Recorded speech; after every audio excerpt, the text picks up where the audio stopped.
You can tell by just the way they act, almost if they've been in prison before, if they're going to be scary, if they're not going to be scary.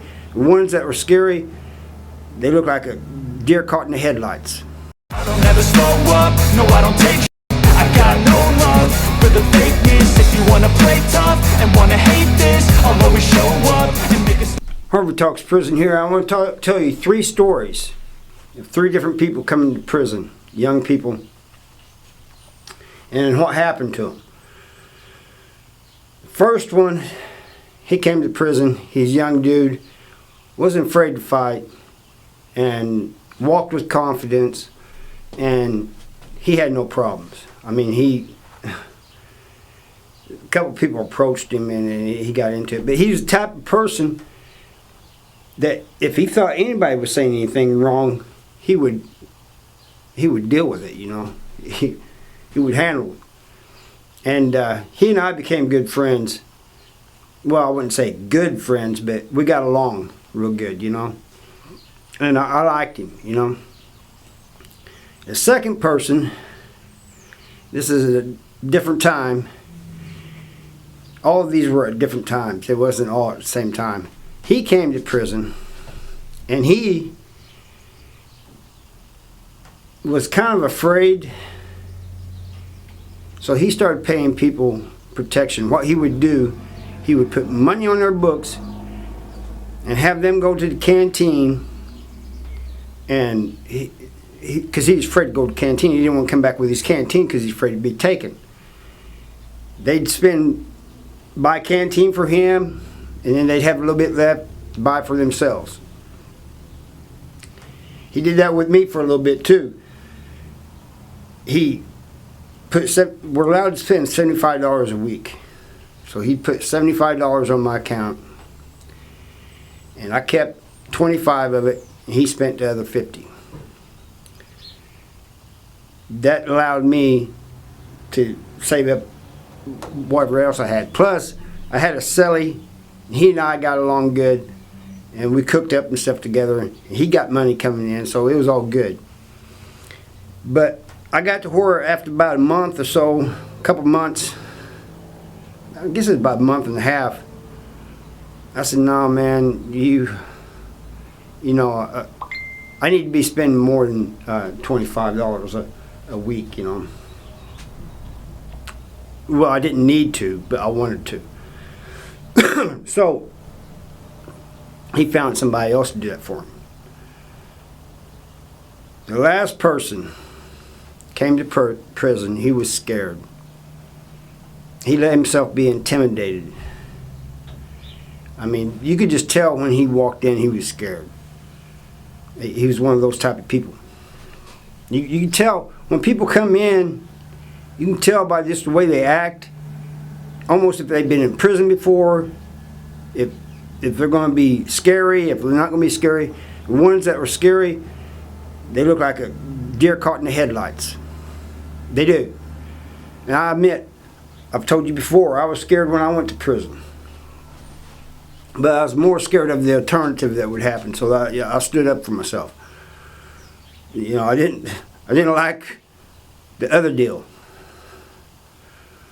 And so this guy, he came in, he was like me, scared, but instead of standing up for himself, he let himself be intimidated. And I don't know what all happened to him, but I do know they was pressing him out of his money, out of clothes, because he bought clothes and stuff. Back then we could buy clothes from J.L. Marcus. That's like made for prisoners. There's a couple other places we could order too, but J.L. Marcus was the biggest one. And so he was having his shoes taken, his sweats. We could only wear sweats, you know, as for personal clothes. And back then it could be any color. Now they won't let you wear red, blue, black, camouflage, for obvious reasons, you know. Organizations have those colors, and the goon squad wear black and camouflage a lot. So those are colors you can't get. So it's basically only gray, I think green, and brown sweatpants. You can have shirts too, but they can't be like t-shirts and stuff. They cannot be, and sweatshirts and stuff. They cannot be black and blue, red or whatever, you know, camouflage. I remember one time a little kid about 10 years old got kicked out of the visiting room because he had camouflage pants on. They wouldn't let him in. I mean, it's really messed up, man. He's a kid, man. You can tell he's not Goon Squad. But that's the reason they don't want you having black or camouflage. And I was really mad about that. But anyway, I got off track. Back to what I was talking about. This kid, he was having his canteen taken, and he might as well have been a boy. But I don't know if he was or not, but I do know his canteen was being taken, and I would say he wasn't like a boy, but because that stuff gets around prison fast.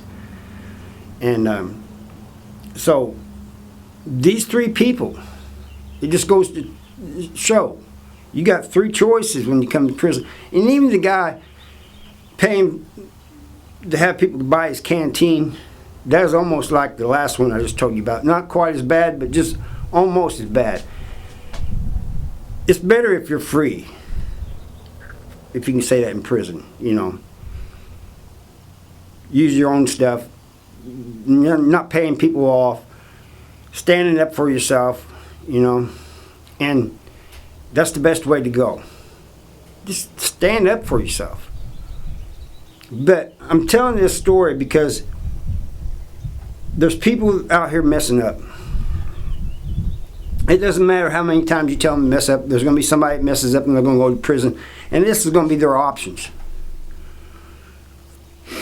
You know, and even if you're older, you know, you may have come across that.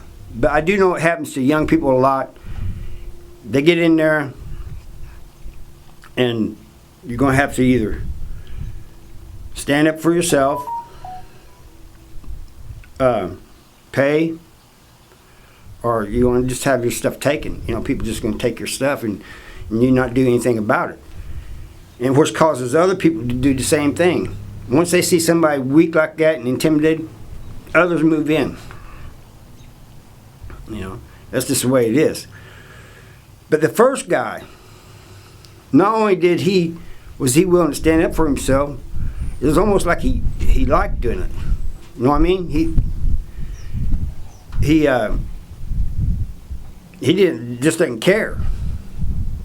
And that's the attitude you need when you go to prison. And you just need to say, hey man, ain't nobody taking nothing from me. I'm gonna stand up for myself. And that includes, you know, you might have somebody come up and bump into you on purpose. Or say something bad to you, you know, call you a bad name, call you the B word or something, you know. They're wanting to see what you're going to do. And if you don't do anything, they're going to try something else. And finally, it's not necessarily always fighting. And then if they see you're scared, they'll put on the mean face and try to intimidate you. Don't let that happen. Anyway, that's all I got for you today. I thank you for watching. I'll see you next time.